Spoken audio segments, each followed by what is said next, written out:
பாருங்கள் friends, cauliflower தான் இப்போ க்ளீன் பண்ணிகிட்டு இருக்கோம்.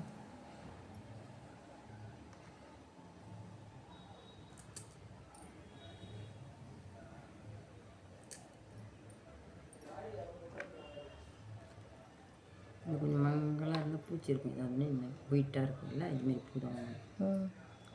முடிஞ்ச அளவுக்கு காலிஃப்ளவர் வெள்ளையாக இருக்க பூவாக வாங்கி நீங்கள் காலிஃப்ளவர் பகோடா இல்லைன்னா காலிஃப்ளவர் கிரேவி செய்யுங்க. இந்த மஞ்சள் கலரில் இருக்கிறதுலாம் பார்த்திங்கன்னா நிறைய பூச்சி இருக்கும். நமக்கு அதை க்ளீன் பண்ணுறதுக்குள்ளே பெரிய தலைவலியாக வந்துடும். ஸோ அதனால் கலர் வந்து ஒயிட்டாக இருக்க மாதிரி நல்லா ஃப்ரெஷ்ஷான பூவாக வாங்கிக்கோங்க. இந்த காலிஃப்ளவர் வந்து பார்த்திங்கன்னா நாங்கள் நேற்று ஈவினிங்கே வாங்கிட்டோம். ஆனால் செய்ய டைமே இல்லை, அதனால் வாங்கி வச்சு அப்படியே இருந்துச்சு. சரி இன்றைக்கி ஈவினிங்காவது செஞ்சிடலாம். இதுக்கு மேலே வச்சுருந்தா அது கலர் மாறிடும் இல்லையா? ஸோ அதனால் முடிஞ்சளவுக்கு ஃப்ரெஷ்ஷாக செய்யணுன்றதுக்காக இப்போ தான் செய்கிறோம். இது என்னடா புட்டு புட்டு போடுறாங்க தான் பார்க்குறீங்க. அதுக்குள்ளே பூச்சி இருக்கா இல்லையன்றதை செக் பண்ணிக்கிறேன், வேறு ஒன்றும் இல்லை. இது கொஞ்சம் ஒயிட்டாக இருக்கிறதுனால அந்தளவுக்கு பூச்சி இருக்காது, இருந்தாலும் செக் பண்ணிக்கலாம்.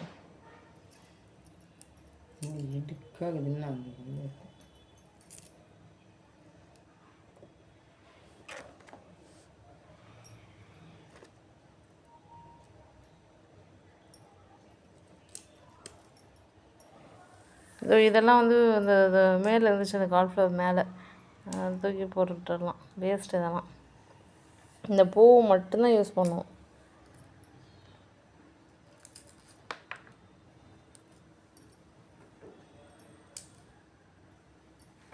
சில பேர் இது சாம்பார் போடுறாங்க, இதை மட்டும்.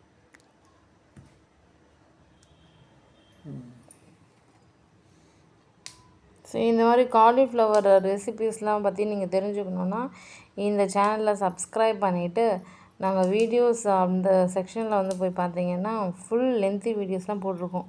ஸோ காலிஃப்ளவர் யூஸ் பண்ணி எப்படி கிரேவி ப்ரிப்பேர் பண்ணுறது, 65 எப்படி ப்ரிப்பேர் பண்ணுறது, காலிஃப்ளவர் பகோடா எப்படி மேக் பண்ணுறது, காலிஃப்ளவர் மஞ்சூரியன் எப்படி மேக் பண்ணுறது, ஸோ இது மாதிரிலாம் போட்டிருக்கோம். ஸோ நீங்களே தெரிஞ்சுக்கலாம். இதில் ஒரு ஸ்பெஷல் வீடியோ கூட நாங்கள் அப்லோட் பண்ணி வச்சுருக்கோம், காலிஃப்ளவர் மசாலா கிரேவி. ஸோ அதெல்லாம் கூட பார்த்து உங்கள் வீட்லேயும் நீங்கள் செஞ்சு ட்ரை பண்ணி பாருங்கள்.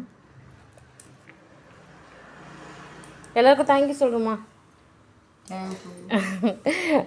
எங்கள் மம்மி தான் இவ்வளோ கஷ்டப்பட்டு ப்ரிப்பேர் பண்ணுறாங்க. சார் நீங்கள் வீடியோவில் டைம் ஸ்பெண்ட் பண்ணி பார்த்தீங்கல்ல, அதனால் தேங்க்ஸ் சொல்லிட்டாங்க.